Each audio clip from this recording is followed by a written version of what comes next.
أعوذ بالله من الشيطان الرجيم. بسم الله الرحمن الرحيم. السلام عليكم ورحمة الله وبركاته. إن الحمد لله نحمده ونستعينه ونستغفره ونعوذ بالله من شرور أنفسنا ومن سيئات أعمالنا. من يهده الله فلا مضل له ومن يضلل فلا هادي له. أشهد أن لا إله إلا الله وحده لا شريك له وأشهد أن محمدا عبده ورسوله. يا أيها الذين آمنوا اتقوا الله حق تقاته ولا تموتن إلا وأنتم مسلمون. يا أيها الناس اتقوا ربكم الذي خلقكم من نفس واحدة وخلق منها زوجها وبث منهما رجالا كثيرا ونساء واتقوا الله الذي تساءلون به والأرحام إن الله كان عليكم رقيبا. يا أيها الذين آمنوا اتقوا الله وقولوا قولا سديدا يصلح لكم أعمالكم ويغفر لكم ذنوبكم ومن يطع الله ورسوله فقد فاز فوزا عظيما. أما بعد فإن أصدق الحديث كتاب الله وخير الهدي هدي محمد صلى الله عليه وسلم وشر الأمور محدثاتها وكل محدثة بدعة وكل بدعة ضلالة وكل ضلالة في النار.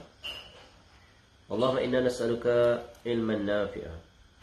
Ya Allah, kami memohon kepada Engkau ilmu yang bermanfaat, wa rizqan thayyibah, dan rezeki yang baik, wa amalan mutaqabbala, dan amal yang diterima. Alhamdulillah, kita bersyukur pada Allah Subhanahu wa taala dapat kembali kita bertemu pada pagi hari ini, pagi Jumaat, untuk kita kembali menyambung dan mengambil faedah daripada kuliah kita, yaitu terkait tentang ilmu tauhid, dengan mempelajari sebuah kitab yang bertajuk Buku Pintar Ilmu Tauhid, yang diambil daripada kompilasi fatwa dan risalah Fadilatul Syekh Muhammad bin Saleh Al-Utsaimin rahimallahu ta'ala. Sebuah kitab yang disusun oleh Abu Fadli Rabbani hafizahullahu ta'ala, yang diterbitkan oleh Media Tarbiyah, cetakan yang pertama Rejab 1440 Hijrah, bersamaan dengan 2019.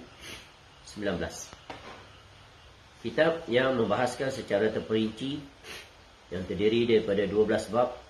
Diawali dengan bab yang pertama, iaitu pengertian ilmu tauhid, dan diakhiri dengan bab yang ke-12, iaitu fenomena kesyirikan dari zaman ke zaman.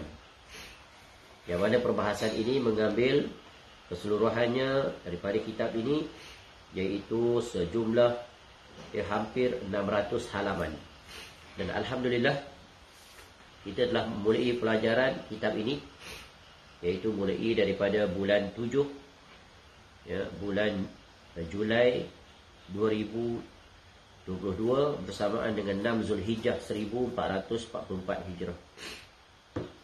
Dan pada pagi ini kita akan memasuki bab yang terakhir, iaitu bab yang ke-12, iaitu fenomena kesyirikan dari zaman ke zaman, mulai muka surat 545.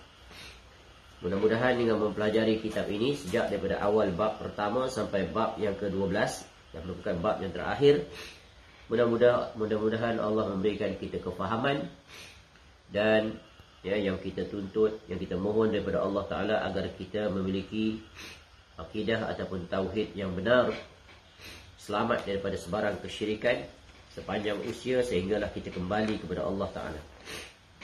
Kerana seseorang yang memiliki tauhid yang benar, maka itu merupakan kebahagiaan dan kejayaan yang hakiki baginya di dunia, dan di negeri akhirat dia akan meraih apa yang telah dipersiapkan oleh Allah SWT, iaitu syurga.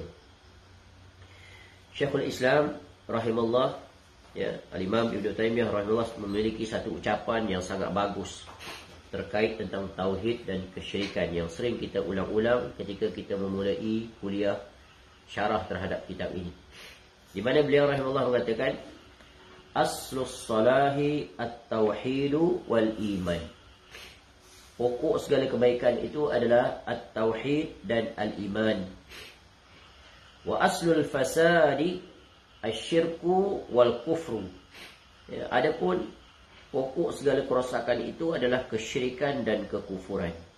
Maka dua perkara ini akan sering berjalan seiringan dan berlawan di antara satu sama lain mengikut penggiliran waktu pada diri seseorang.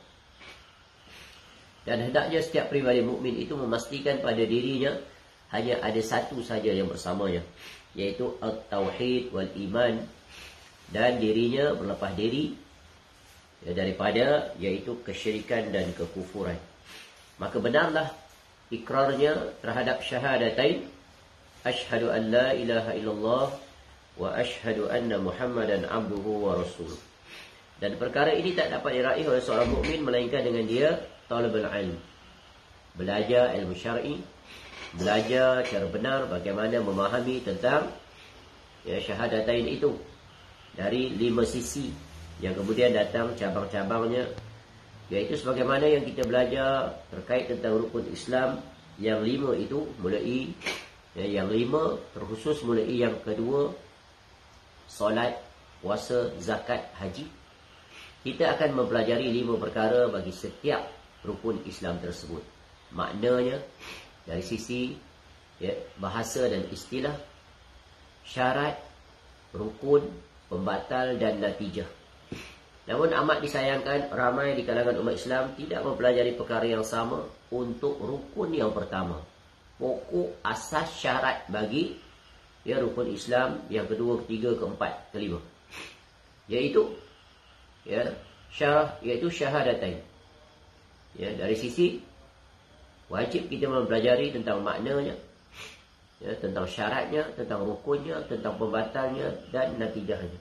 Dan alhamdulillah dalam urusan ini, syahadatain ini kita telah mempelajari sebelum ini dalam siri kuliah kita yang bertemakan silsilah akidah sahihah yang membawa ke syurga.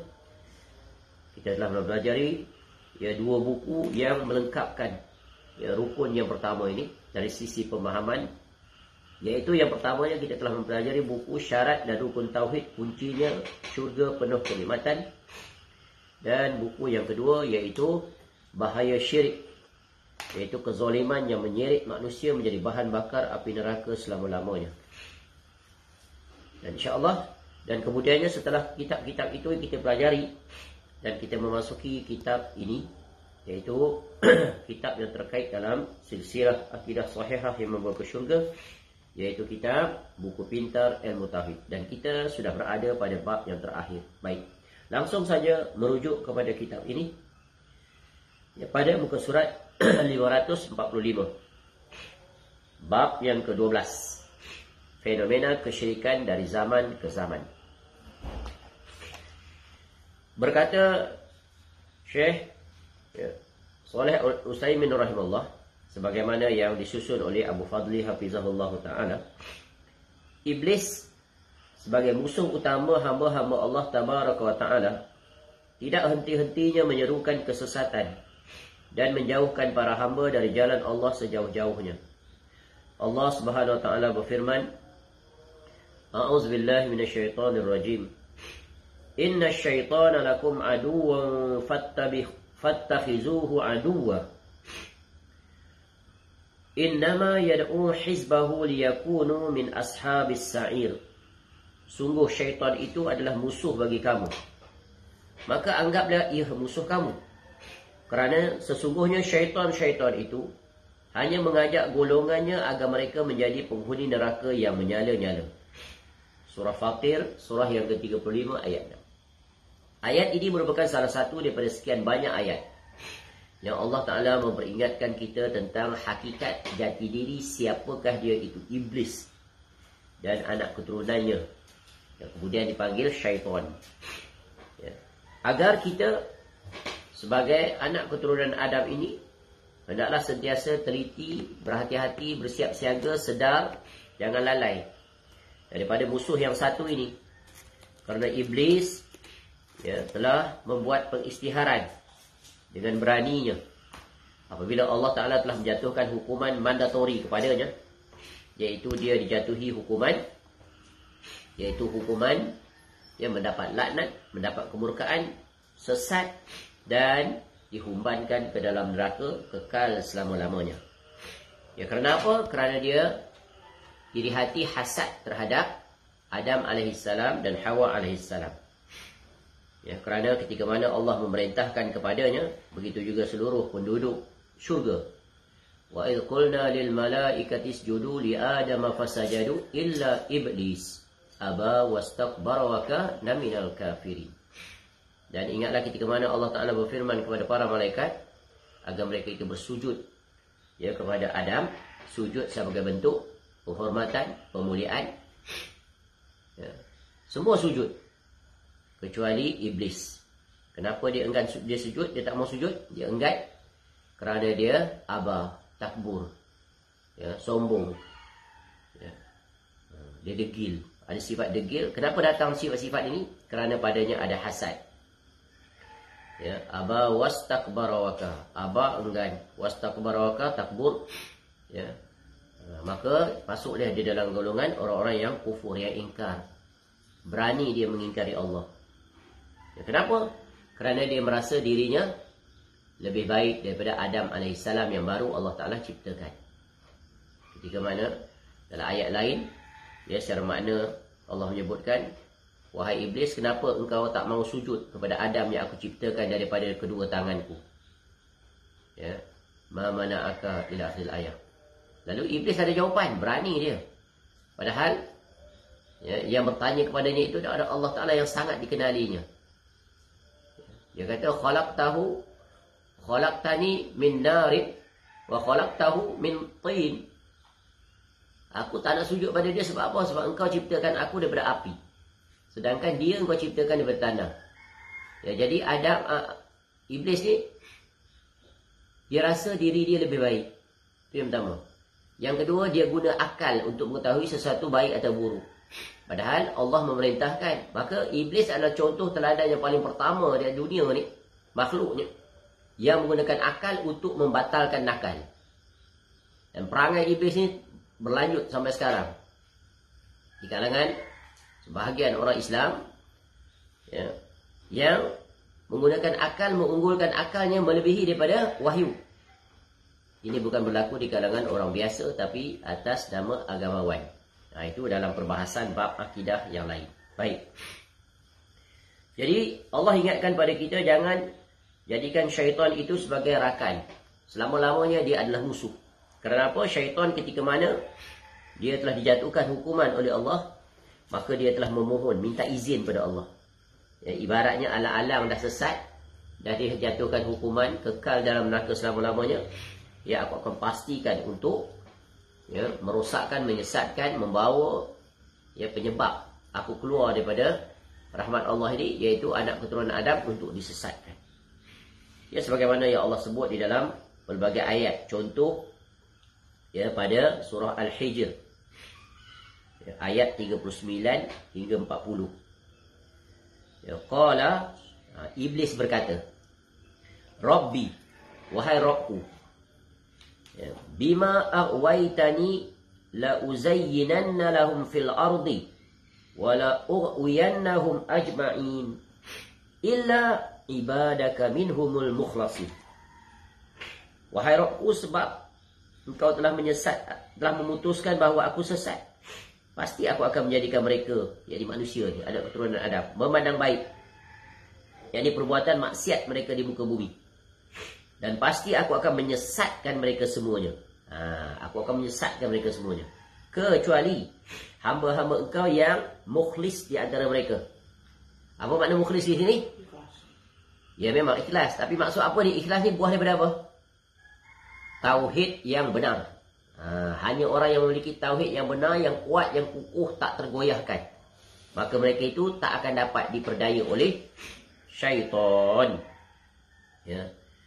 Begitu juga pada surah Al-Hashr, ya, surah yang ke-59 ayat 16. Ya.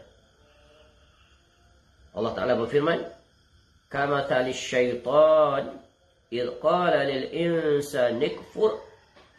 Ya. Qala al-insan ukfur falamma kafara qala inni bari'un minka inni akhafu Allah rabbal alamin. Yakni bujukan orang-orang munafik itu adalah seperti bujukan syaitan. Bujuk rayu. Allah samakan perangai orang munafik itu macam syaitan, iaitu mereka membuat tipu daya, pujuk rayu. Ketika dia berkata pada manusia, kafirlah kamu. Ya. Maka tak kala manusia itu telah kafir, ia berkata, sesungguhnya aku berlepas diri daripada kamu. Kerana sesungguhnya aku takut pada Allah, Rabb semesta alam. Baik. Jadi syaitan ini, misi utamanya apa? Misi utamanya adalah, ya, iaitu dia akan menunaikan ikrarnya di hadapan Allah untuk menyesatkan manusia. Jadi, dengan pemberitahuan ini daripada Allah, maka menjadi peringatan berguna untuk kita selama-lamanya. Agar jangan tertipu oleh syaitan. Baik. Seterusnya. Sejak dulu, Iblis telah memasang berbagai jenis perangkap untuk menggiring para hamba Allah menuju, ya, neraka. Dan perangkap Iblis yang paling berbahaya ialah perangkap kesyirikan. Dari jalan inilah para hamba di muka bumi ini telah banyak disesatkan. Allah Ta'ala berfirman, وَمَا يُؤْمِنُ أَكْثَرُهُمْ بِاللَّهِ إِلَّا وَهُمْ مُشْرِكُونَ. Dan sebahagian besar daripada mereka itu tidak beriman kepada Allah, melainkan dalam keadaan berbuat kesyirikan terhadapnya. Surah Yusuf, surah yang ke-12 ayat 106. Ini berlaku sejak dulu sampai sekarang. Ya, dan memang dibuktikan di sepanjang perjalanan sejarah betapa banyak manusia yang jatuh berguguran. Mereka terjatuh ke dalam kesyirikan. Ya, sama ada mereka sedari atau tidak mereka sedari. Dan ini di antara, ya, misi utama, ya, objektif utama syaitan, nak menggelincirkan manusia, ya, yang kafir tetap di atas kekafirannya. Yang telah beriman, dia akan diusahakan untuk terbatal keimanannya dan keislamannya. Ya, bagaimana syaitan melakukan demikian? Syaitan akan membisik-bisik, yang mendatangkan syubhat kesamaran agar terjatuh dalam kesyirikan. Yang paling berbahaya iaitu kesyirikan yang berbalutkan agama. Ya. Cuba lihat bagaimana Allah Ta'ala sebut dalam surah, dalam sebuah hadis qudsi. Ya, sabda Nabi SAW, wa inni khalaqtu ibadi hunafa kullahu, ya, hunafa kullahu. Wa innahum atathumus syayatinu fajtalathum an dinihim wa harramat alaihim ma ahlaltu lahum wa amarathum ay yushriku bi ma lam unzil bihi sultana. Sesungguhnya, ya, kata Allah Ta'ala, aku khalaqtu, ya, aku mencipta ibadi, hamba-hambaku, hunafa'a kullahum, semuanya mereka itu berada dalam keadaan cenderung hanif, dalam agama yang lurus. Fitrahnya itu di atas agama yang lurus. Akan tetapi, ada tetapi, ya, wa innahum atathumus syayatinu fajtalathum an dinihim. Akan tetapi syaitan dia datang, dia mendatangi mereka dan menyimpangkan mereka, menyelewengkan mereka, menggelincirkan mereka dari agama mereka. Itu kerja dia. Ya. Macam mana? Ya. Ma ahlaltu lahum wa amarathum an yushriku bi ma lam unzil bihi sultana. Syaitan itu mengharamkan apa yang aku halalkan. Syaitan memerintahkan mereka agar menyungutukan aku, padahal aku tidak pernah menurunkan dalil apapun atas kesyirikan itu. Itu contoh. Dan memang itu yang paling utama. Ya. Syaitan akan mendatangkan pelbagai keraguan dan syubhat. Sebagaimana dalam riwayat lain Nabi SAW bersabda, ya'ti syaitanu ahadakum. Syaitan ni akan datang pada salah seorang di antara kamu, kita-kita ni. Ya, fayaqul, kemudian dia akan berkata, dia bisik-bisik, man khalaqa kaza wa kaza. Siapa yang menciptakan ini dan itu? Dia datang fikiran seperti itu, lintasan-lintasan, hatta sehinggalah yaqula lahu man khalaqa rabbak. Sampai dah tanya itu dan ini, dia last kali motif dia nak tanya, siapa yang menciptakan Tuhan kau? Jadi Nabi SAW mengajar, kalau datang soalan itu daripada bisikan itu, sah ini daripada syaitan. Fa'iza balagha zalika falyasta'il billahi wal yantah. Bila datang soalan seperti itu, apa yang patut dia buat? Maka mintalah perlindungan daripada Allah dan menghentikan syubhat dari syaitan tersebut. Dan Alhamdulillah tentang syaitan ini telah kita pelajari juga sebuah kitab kecil dalam program silsilah ini, iaitu agar selamat daripada godaan syaitan disertai 20 cara untuk menghadapinya. Ini kitab-kitab yang saling lengkap-lengkapi. Baik, kembali. Jadi kesimpulannya, syaitan ini adalah musuh utama nombor 1 selama-lamanya selagi kita hidup. Dan syaitan perangainya hendaknya kita ingat. Dia ingat selama-lamanya. Syaitan ini dia akan menggunakan segala jalan, segala jurus yang dia ada. Dan dia sangat bijaksana, sangat berpengalaman. Dia akan guna segala cara, all out by all means. Segala teknik, segala jurus, segala kemahiran, pengalaman yang dia ada, skill yang dia ada, untuk menyesatkan dan membawa anak Adam menjadi kafir seperti dia, agar dapat sama-sama meramaikan ahli neraka. Jadi KPI syaitan ni adalah dari segi apa? Bilangan. Bilangan yang ramai. Dia akan memperbanyakkan pengikut-pengikut dia, supaya bersama-sama dengan dia berpesta di dalam neraka. Apa makna berpesta tu? Maknanya bahasa kasar sindiran. Faham? Jom ramai-ramai kita masuk neraka. Begitulah. Mafhumnya bila dia mengajak kepada perkara yang dilarang oleh Allah. Namun padanya ada tipu daya yang sangat halus. Adam AS dan isterinya pun terkalahkan oleh dia. Tengok pertempuran di antara Adam AS dan anak keturunannya dengan iblis, pertama kali berlaku di tempat yang terbaik, di syurga. Setelah Allah menjatuhkan hukumannya tadi, dia segera bingkas dan mencari jalan macam mana nak menggelincirkan Adam AS. Lalu dia dapat satu idea, satu peluang tentang perintah Allah Ta'ala kepada Adam AS, jangan hampiri pohon. Yang mahri pohon itu dah makan buahnya. Lalu iblis mengintai-ngintai, dan iblis ni dia very kreatif. Very kreatif dia. Macam mana nak menipu Adam AS dan Hawa AS. Lalu dalam Quran disebut secara makna, ketika mana nak menggelincirkan Adam AS ni untuk melanggar larangan Allah itu, lalu dia kata, secara mafhumnya dalam Quran, secara makna, sebenarnya, wahai Adam, ini bahasalah. Sebenarnya Allah larang kamu menghampiri pohon khuld itu, pohon keabadian itu. Agar kamu tidak kekal dalam syurga. Kalau kamu makan tu, maknanya kamu akan kekal. Boleh faham? Jadi Adam AS terpengaruh, terkasima tu, terlupa, terlalaikan bahawa yang sedang pujuk dia itu adalah iblis, dan Allah dah ingatkan dia. Lalu dia pun makan. Apa yang berlaku?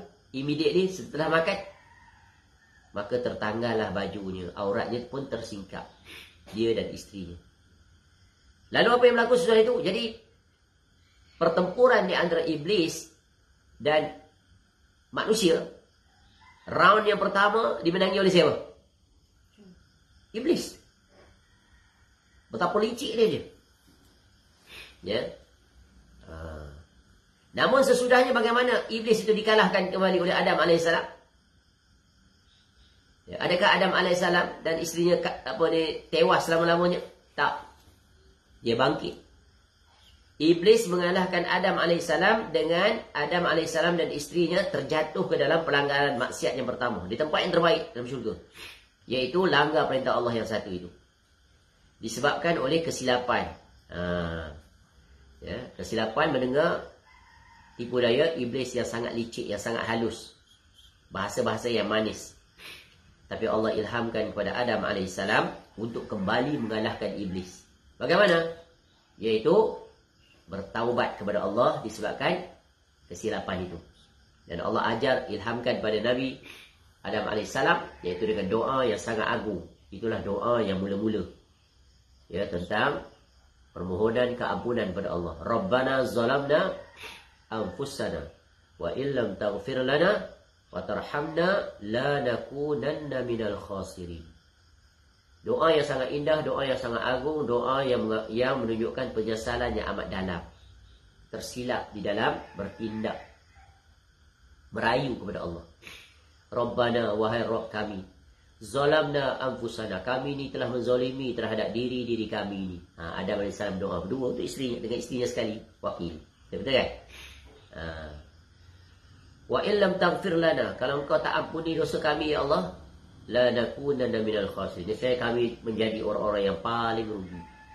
Allah ampun tak dosa Adam AS, Allah ampunkan, tapi tetap kena hukuman sebab langgar.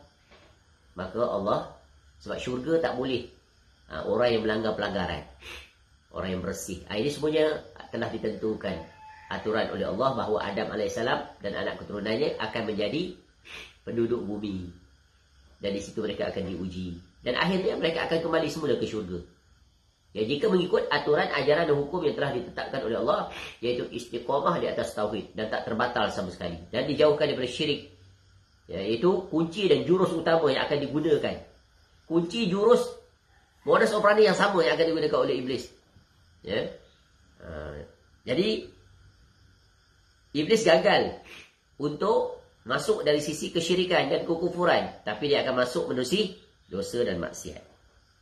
Ya. Baik, kembali. Dan ini perkaranya panjang lebar telah kita perjelaskan dulu dalam pelajaran kita daripada kitab agar selamat daripada godaan syaitan. Dan Allah telah menjelaskan tentang betapa gigihnya syaitan ini. Gigih sekali dia dan anak keturunannya. Ya. Satu yang ada dalam vocab iblis dan anak keturunannya, never give up. Tak pernah give up. And very highly patient. Oh, ini menakjubkan sifat iblis ni. Sabar dan tak pernah give up. Tak pernah putus asa dia. Ya. Dan dia akan gunakan segala kemampuan dan kemahiran dia untuk menyesatkan manusia daripada pelbagai arah. Dan Allah telah nyatakan ini dalam surah Al-A'raf, surah yang ke-7, ayat 16 hingga 17. Qala fabima aghwaytani la aq'udanna lahum siratal mustaqim. Iblis menjawab ni kepada Allah ni. Ya. Kerana engkau telah menyesatkan aku, pasti aku akan selalu menghalangi mereka dari jalanmu yang lurus. Betapa beraninya iblis. Ya, di hadapan Allah, padahal dia sangat mengenali Allah. Duduk dalam syurga. Ya, apa nikmat paling utama dalam syurga? Dapat melihat wajah Allah. Maknanya iblis ni makrifat dia memang dah kemuncak, sama seperti para malaikat. Tapi ada satu sifat, dengki dan hasad, itulah yang membinasakan. Sebab itu dengki dan hasad ini adalah penyakit yang paling membinasakan pada makhluk, jin, manusia dan iblis. Istimewanya Allah bagi kepada manusia ni, dia boleh melawan, dia boleh menapis, dia boleh mengusir, dan dia akan berlawan. Jika dia menang, maka beruntung. Jika dia kalah, dia pasti akan merugi seperti syaitan. Baik. Kemudian Allah berfirman, "Tsumma la'atiyannahum min baini aydihim wa min khalfihim wa an aymanihim wa an syama'ilihim wa la tajidu aktsarahum syakirin." Ya. Kemudian kata iblis, ya, sebagaimana yang Allah firmankan, pasti aku akan mendatangi mereka dari depan, dari belakang, dari kanan, dan dari kiri mereka. Maknanya iblis itu akan all out from every direction, at any given time. Ya, non-stop dia. By all means dia akan buat. Dan engkau tidak akan mendapati kebanyakan mereka bersyukur, yakni taat. Banyak manusia yang jatuh kepada tipu dayanya. Semoga Allah Ta'ala menjaga kita daripada tipu daya syaitan yang sangat licik dan halus. Baik. Kemudian kata Syekh rahimahullah, ajakan iblis kepada kesyirikan akan terus ada dan terus terjadi hingga datangnya hari kiamat. Ya, sampai seorang itu berada di ambang kematian, syaitan akan berada di situ. Itu saat yang paling kritikal, yang paling mengerikan. Ya, yang paling dikhawatiri. Sebab itulah kita hendaklah jangan lalai lupa membaca doa. Allah bakhtim lana bihusnil khatimah wala takhtim alaina bisu'il khatimah. Dan jangan lupa juga membaca doa, ya muqallibal qulub, tsabbit qalbi ala dinik. Ya, jangan lupa juga berdoa, ya Allah, ya, hidupkan aku di atas, hidup dan matikan aku di atas Islam dan sunnah. Sebagaimana doa ya, Imam Ahmad bin Hanbal rahimahullah. Allahumma ahyina wa amitna 'alal Islam was sunnah. Dan yang seumpama dengan itu. Ya, tak pandai kau Arab, kau Melayu. Minta mati dalam keadaan akhir kalam la ilaha illallah husnul khatimah. Agar kita mendapat khabar gembira, yaitu dakhalal jannah. Rasulullah SAW bersabda, la taqumus sa'ah hatta talhaqa qabailu min ummati bil musyrikina wa hatta ya'budul awthan. Tidak akan terjadi hari kiamat sampai beberapa kabilah daripada umatku bergabung dengan kaum musyrikin dan sampai mereka menyembah berhala. Lihat, ini adalah peringatan daripada Nabi SAW tentang salah satu daripada tanda-tanda kiamat. Ya, sehingga manusia akan bergabung, berkawan, berwala ya, dengan orang-orang kafir, orang musyrikin. Sehingga mereka sama-sama ikut turut kaum musyrikin itu menyembah berhala. Sebab tu be careful, beware. Dengan siapa kita berteman, dengan siapa kita berasosiasi. With whom we associate ourselves, we attach. So be careful. Sebab itu Nabi SAW bagi kaedah, ar-rajul ala dini khalili, falyanzur ahadukum man yukhalil. Kamu tu dilihat dengan siapa kamu berteman, maka berhati-hati dengan siapa berteman. Dan kita telah mempelajari urusan ini juga dengan ya, sebuah kitab juga, kitab kecil, iaitu Al-Wala wal Bara, Al-Hubbu fillah wal Bughdu fillah. Ini semua ilmu-ilmu yang wajib kita pelajari. Apatah lagi kita hidup di zaman ini yang penuh dengan fitnah yang datang daripada pelbagai arah. Ibarat sabda Nabi SAW, fitnah itu datang menyambar-nyambar, dan banyak manusia yang terkena sambaran. Ibarat percikan api tu. Ya. Jadi bagaimana nak selamat? Iaitu dengan ilmu. Dari mana ilmu itu? Akrab dengan Quran, dengan pemahaman. Akrab dengan hadis Nabi SAW. Akrab dengan perjalanan hidup Nabi SAW, para sahabat, para salafus soleh. Ya. Tapi kalau jauh daripada itu, bagaimana kita akan selamat? Dan banyaklah manusia yang jatuh berguguran.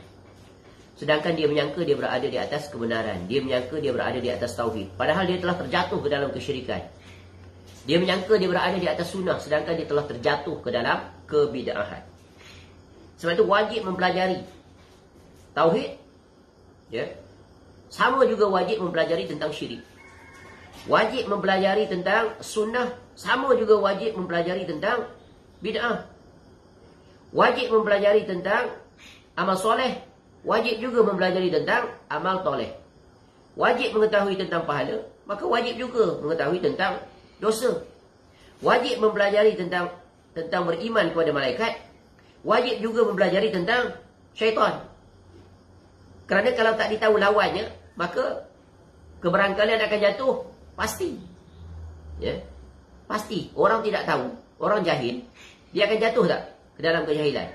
Ibarat kita memandu kenderaan di jalan raya, tak pergi ya, kelas dan menghadapi ujian test jalan raya. Tu yang simbol-simbol tu, ujian objektif online.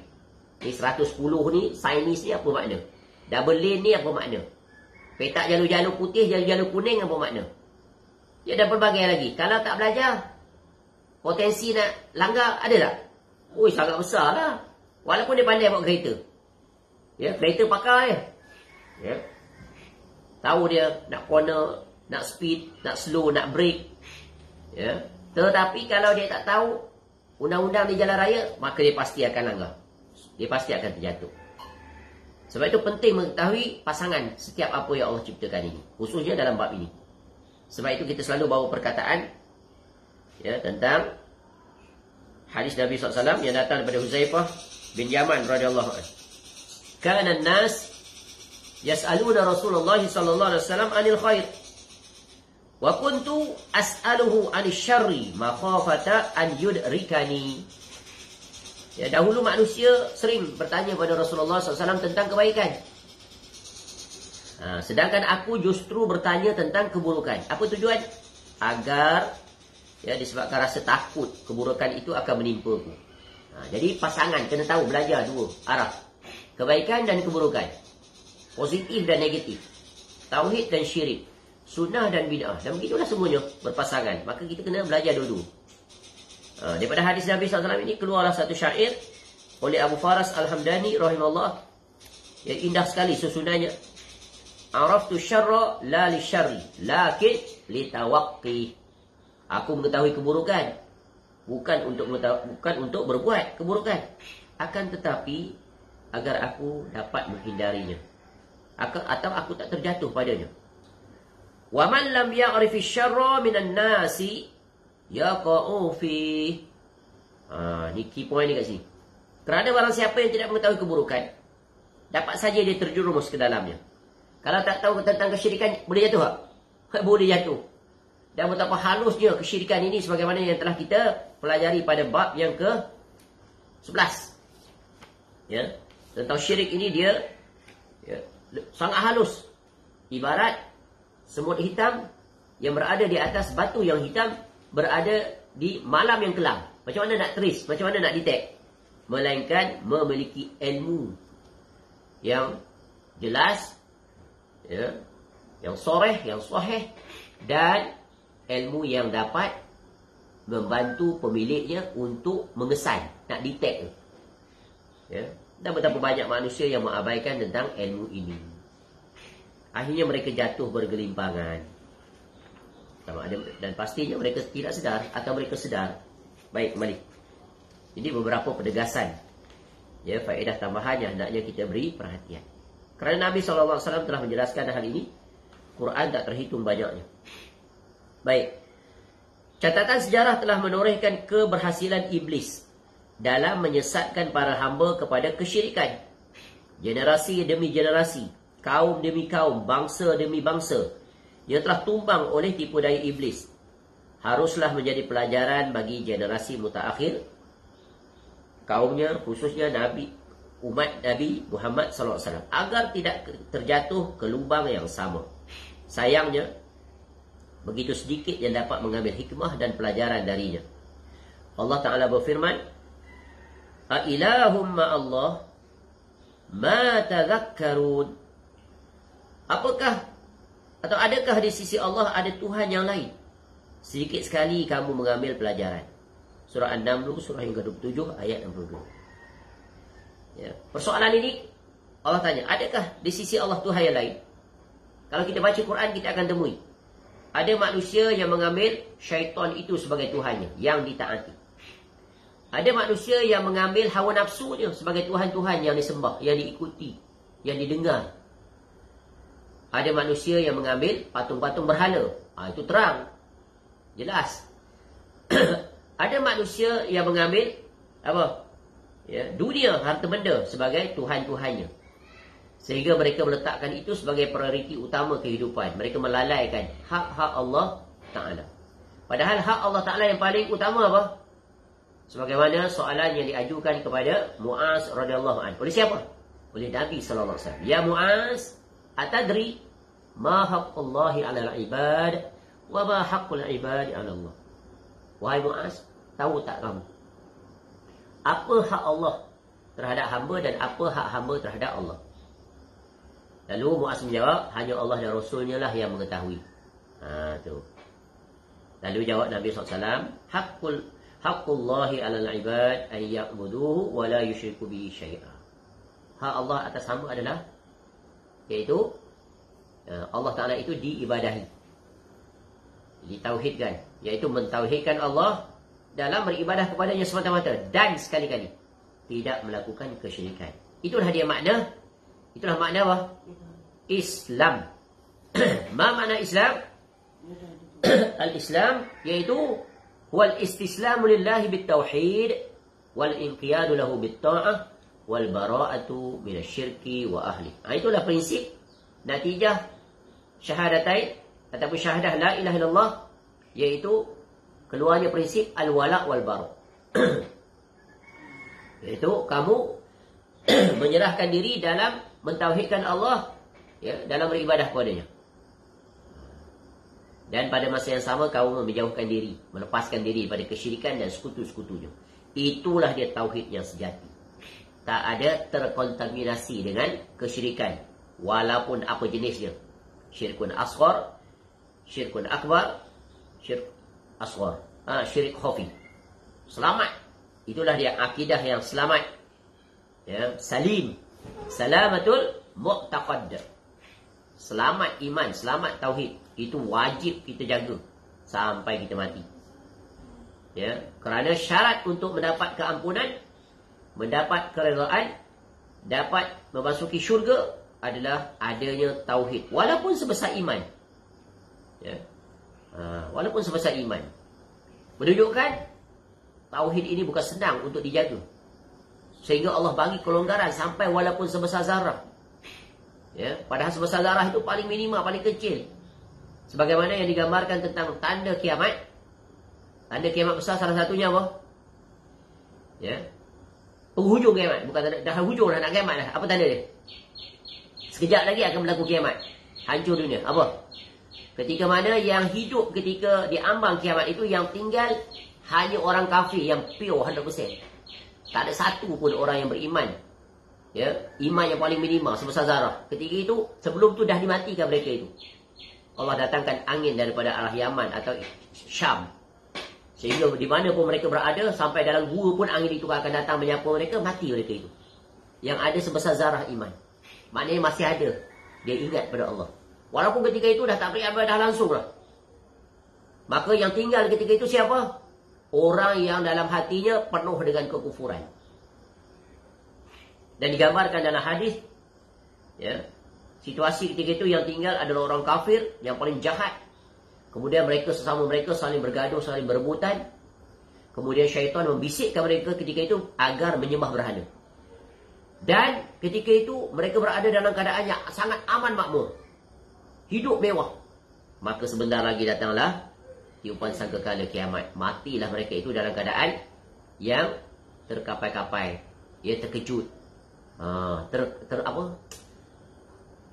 Terpinga-pinga. Ya.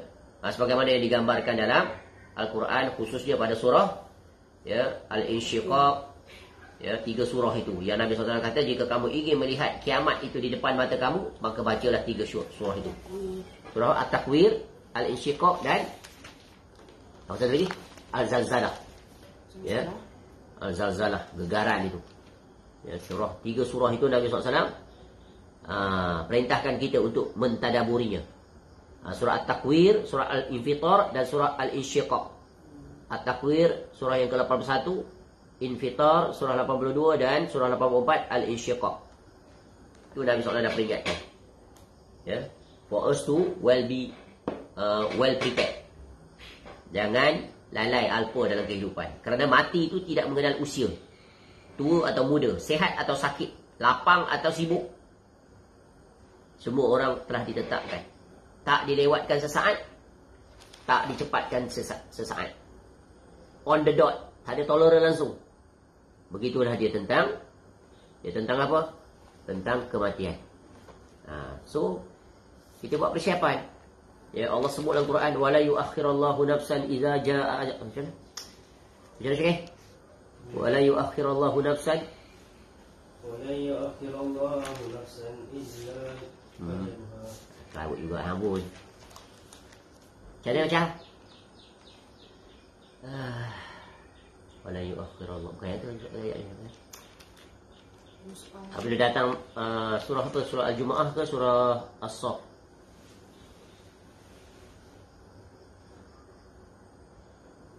Dalam surah Al-Jumu'ah tu kematian yang kamu lari. Qul innal mauta alladzi tafiruna minhu fa innahu mulaqikum tsumma turaddu.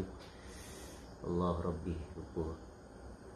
Wala yuakhirallahu nafsan idza jaa ajaluha. Depan tak ingat. Cari sekejap.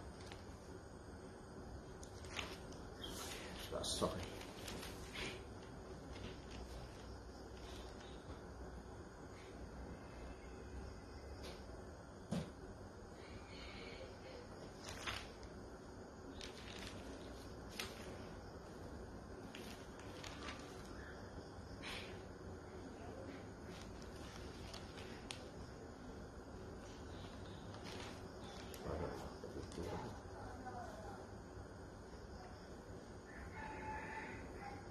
Ni.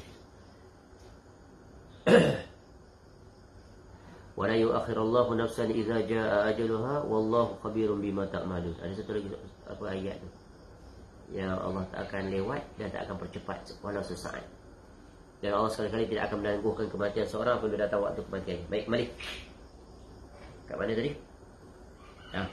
Seterusnya, sayangnya begitu sedikit yang dapat mengambil hikmah dan pelajaran darinya. Allah Ta'ala berfirman tadi, adakah di sisi Allah ada Tuhan yang lain?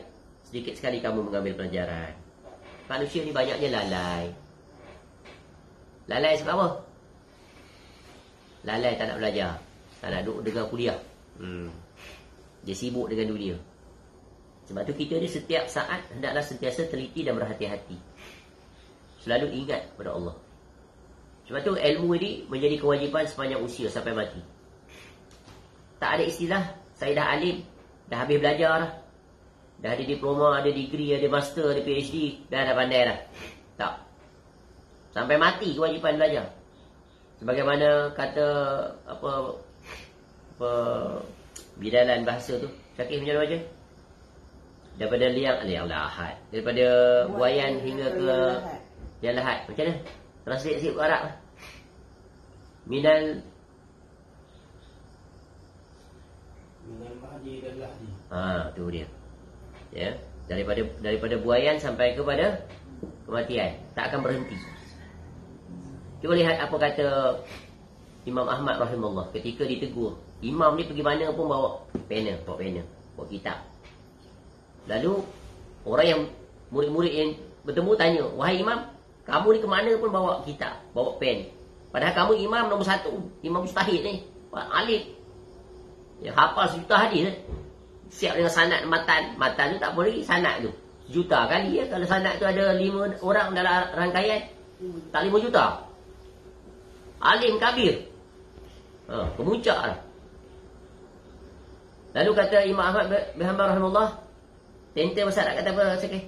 Ya. Makbarah kubur. Mahbarah. Ma'al mahbarah ilal makbarah. Tu jawapannya. Bersama tenter sampai ke alam barzakh. Maknanya apa? Baru berhenti untuk ilmu. Ini ma'al mahbarah ilal makbarah. Tu tengok para ulama dulu bagi contoh pada kita. Bersungguh untuk ilmu.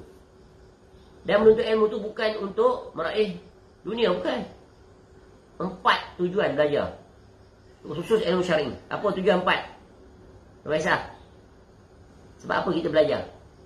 4 sebab. Ingat. Pertama, lillahi ta'ala. Yang kedua, untuk mengangkat kejahilan. Yang ketiga, untuk diamalkan. Yang keempat, untuk diajar, disampaikan. Inilah tujuan untuk ilmu. Dunia tu bukan ada kaitan dengan dia. Dunia tu boleh dicari dengan usaha dan kerja. Ya, agama ini adalah tujuannya untuk menjaga kita. Kemudian barulah mengajak manusia. Iaitu ad-da'watu ilaih, mengajak manusia kepadanya. Ya. Jadi kewajipan kita ni belajar sepanjang hayat. Ya. Jadi bukan tujuan hanya sekadar untuk sekeping sijil dan seumpamanya, bukan. Barulah dinamakan itulah dia ilmu yang bermanfaat. Sebab itu Nabi SAW ajar kita zikir pagi petang. Allahumma inni as'aluka ilman nafi'ah wa rizqan wa amalan. Kan 3 tu masuk pada tadi tu. Ya, tujuan menuntut ilmu tu. Sebab tu Syekh rahimahullah, Syekh Muhammad bin Abdul Wahab rahimahullah dalam kitab Al-Usul As-Salatah kata apa? I'lam rahimakumullah annahu yajibu alaina ta'allumu 4 masail. Al-ula iaitu al-ilmu. Ilmu apa? Al-ilmu wa ma'rifatullah wa ma'rifatu nabiyih wa ma'rifatu dinil Islam bil adillah. Yang pertama, awal kewajipan menuntut ilmu. Ilmu syar'i, mengenal Allah, at-tauhid. Ilmu tauhid ni wajib belajar sampai mati. Dan betapa banyak manusia yang tak belajar. Kalau tanya apa makna la ilaha illallah, apa syarat, apa rukun, apa pembatal, apa natijah, blur. Tak boleh nak explain. Padahal dia seorang Muslim. Bagaimana peluang dia untuk selamat? Pasti tadi, kaedah tadi. Dia akan jatuh kepada kesyirikan tu mudah-mudah je. Apatah lagi dia itu. Ya, banyaknya orang-orang di zaman sekarang yang membawa ajaran-ajaran yang banyak sekali syubhat. Dan orang-orang awam ini terpengaruh dengan agamawan ini yang berpenampilan. Pakai jubah, pakai serban, tasbih di tangan, tongkat, cincin di tangan. Ya, pakai sepang pula. Lagi. Ya, padahal kalau diukur dengan ilmu, banyaknya penyimpangan yang mereka lakukan. Ini hanya dapat ditangkap oleh siapa? Iaitu orang yang memiliki ilmu yang kukuh dan benar. Ditapis dengan qala Allah wa qala Rasul. Ini bukan perkara kecil. Sebab apa? Banyak manusia terjatuh ke dalam kesyirikan dan Nabi SAW dah peringatkan. Dan Iblis pun dah mengikrarkan. Itulah kerja buat dia siang dan malam. Tanpa gagal. Sebab apa? Sebab nak meramaikan penghuni neraka bersama dengannya. Itu KPI dia. Key Performance Indicator Iblis. Ingat. Meramaikan jumlah untuk menjadi penghuni neraka. Macam mana nak jadi penghuni neraka? Terbatal keislaman. Jatuh dalam dosa besar, selamat lagi. Ya, sebab walaupun dihumban dalam neraka, keluar lagi dia masuk syurga. Tapi kalau terjatuh dalam kesyirikan, there is no way out. Dead end. Finish. You are finished. Understand? Tak ada harapan lagi nak keluar.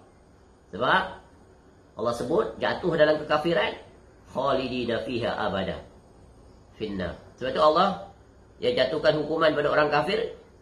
Innal ladzina kafaru min ahlil kitab wal musyrikin fi nari jahannam khalidina fiha abada ulaika hum syarrul bariyah. Mereka seburuk-buruk makhluk.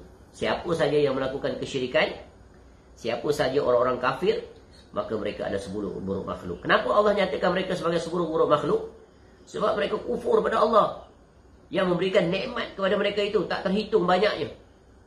Namun kebalikannya, mereka tidak bersyukur kepada Allah. Apa makna syukur? Iaitu mentaati perintah Allah. Ini kewajipan seorang hamba, siapapun dia. Jahilkah dia, alimkah dia, ya, maka kewajipannya adalah tunduk dan taat kepada Allah. Dan kewajipan seorang muslim tadi datang daripada jalan yang pertama, talabul ilm.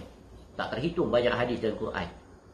Ya, cukup dengan satu hadis, talabul ilm faridatun ala kulli muslim. Dan Allah bagi motivasi pelbagai dalam bentuk ilmu ini. Jangan berhenti. Man salaka tariqan yaltamisu fihi ilma sahalallahu bihi tariqan ilal jannah. Nabi Allah bagi. Barang siapa yang berjalan bentuk ilmu, maka dia sedang berjalan menuju syurga. Sebab tu kita kena rajin bentuk ilmu. Siang malam kena ada jadual. Tak pergi kuliah, baca kitab. Baca. Ya. Kitab yang paling utama ni Quran ni. Tengok apa maksud dia. Selamat ni, kalau selamat.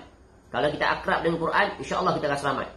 Tapi dengan syarat, baca dengan pemahaman, diiringi dengan tadabbur, kemudian ya, come up with the action plan untuk diri kita berjalan. Iaitu penerapan, pelaksanaan. Kemudian last sekali barulah ya, ajak manusia kepadanya. Jadi Syekh rahimahullah menyebut yang pertama menuntut ilmu, yang kedua al-amalu bih, beramal dengannya.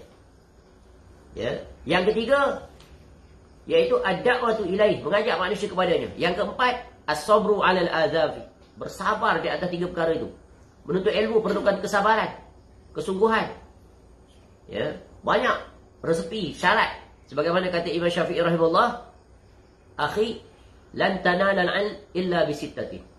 Sa'umbika an tafsilihi bi bayan. Ruasa, ingat ni. Lena kalau pula. Ya. Saudaraku, kamu tak akan diberi ilmu melainkan dengan 6 perkara.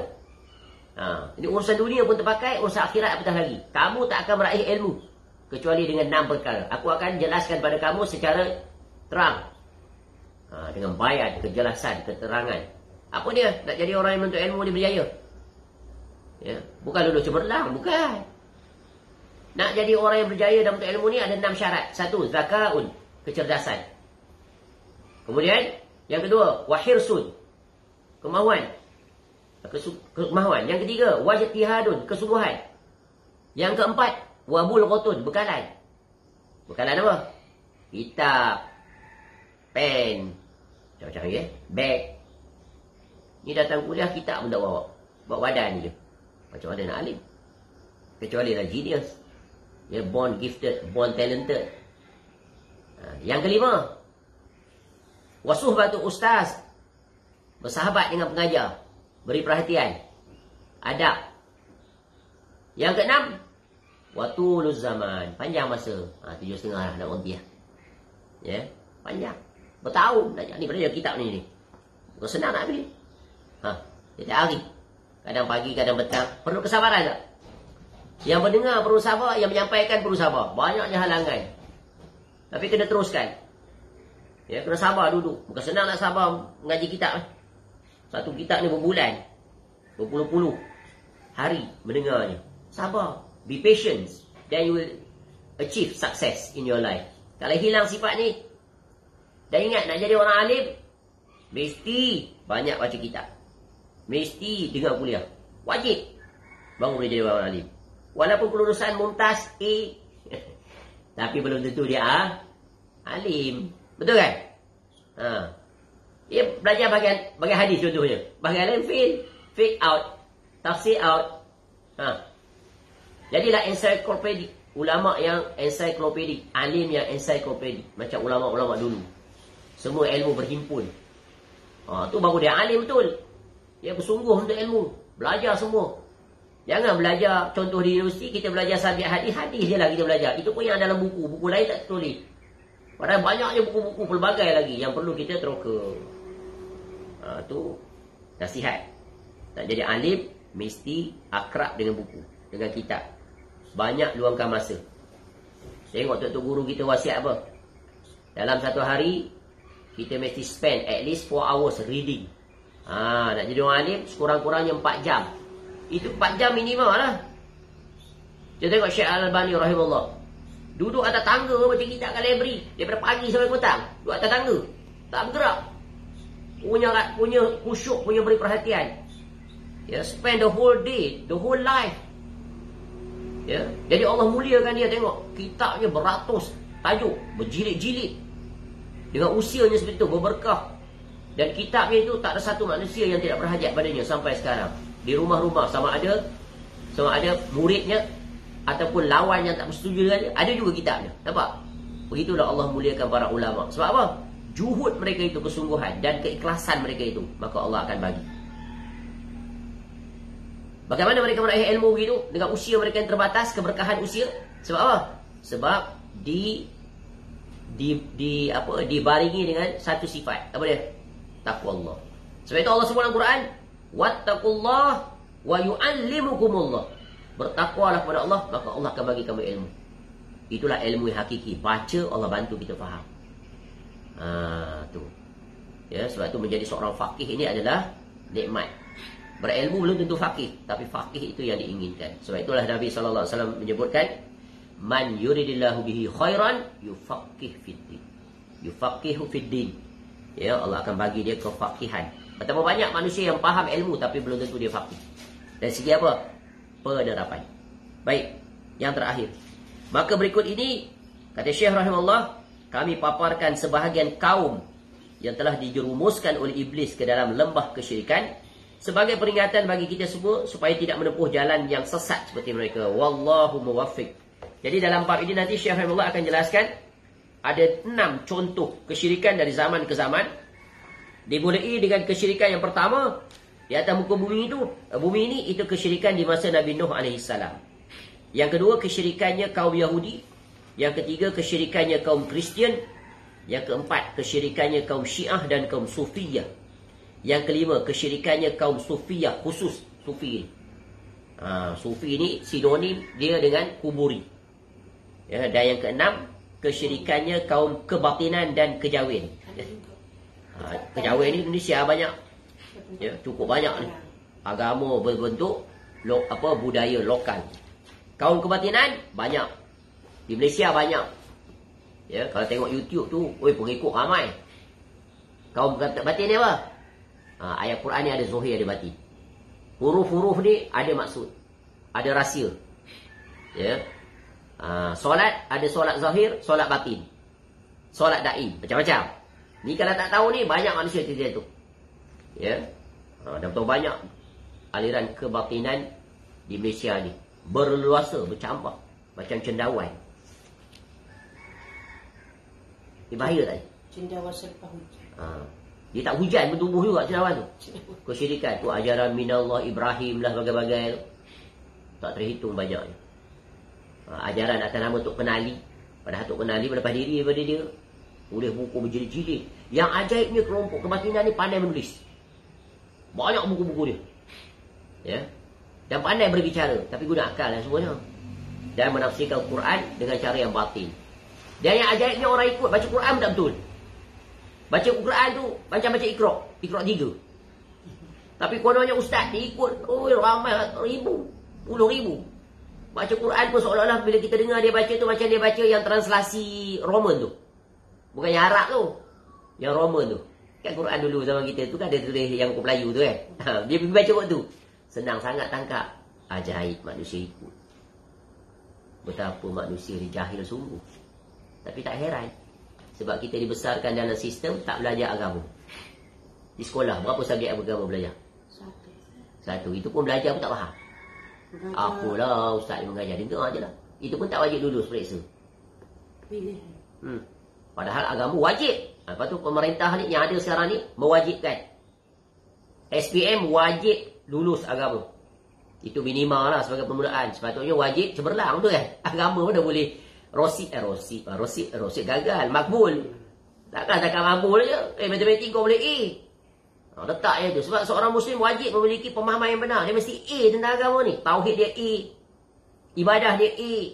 Akhlak dia A. Mana boleh dia sekadar lulus saja. Sebab Allah perintahkan kita jadi mukmin yang sejati. Mukmin yang sejati itu mukmin yang benar ilmunya dan amalnya kepada Allah. Banyaknya sampingan hari ini. Cukup tak kat tu, insya-Allah. Panjang umur kita akan sambung, iaitu mulai dengan contoh kesyirikan yang pertama. Ya, ini ibaratnya sejarah supaya jangan perkara yang sama berulang. Ya, supaya kita jadikan ia sebagai panduan. Supaya jangan terjatuh kesyirikan di masa Nabi Nuh AS. Dan inilah kejayaan pertama iblis setelah diturunkan bersama dengan Adam AS ke bumi. Dan dia berjaya melaksanakan misinya. Ya, dan begitu pelajaran yang berguna betapa sabarnya iblis itu. Selama 10 kurun dia bersabar dengan menggunakan pelbagai jurusnya, akhirnya dia berjaya mencapai misi objektifnya, menyesatkan manusia. Dan sejak itu sampai sekarang seolah-olah mustahil untuk dihapuskan kesyirikan. Ya. Memang mustahil untuk dihapuskan kekafiran. Dan yang mendominasi penduduk muka bumi ini syirik dan kufur itu yang paling besar, yang paling ramai. Kalau sekarang penduduk dunia ada 8 bilion, 6 bilion kafir, 2 bilion Islam. 2 bilion Islam itu belum selamat. Ada di antaranya terjatuh ke dalam kesyirikan. Jadi menunjukkan berjaya tak syaitan? Berjaya. Jadi benar tak yang ramai sekali penghuni syurga dan neraka ni penghuni neraka? Benar tak? Dengan nisbah yang kita lihat sekarang. Wallahu a'lam. Semoga tercerahkan dan bermanfaat. Subhanakallahumma wa bihamdika asyhadu an la ilaha illa anta astaghfiruka wa atubu ilaik. Wassallallahu ala nabiyyina Muhammad wa ala alihi wa sahbihi wasallam. Wa akhiru da'wana anil hamdulillahi rabbil alamin. Assalamualaikum warahmatullahi wabarakatuh.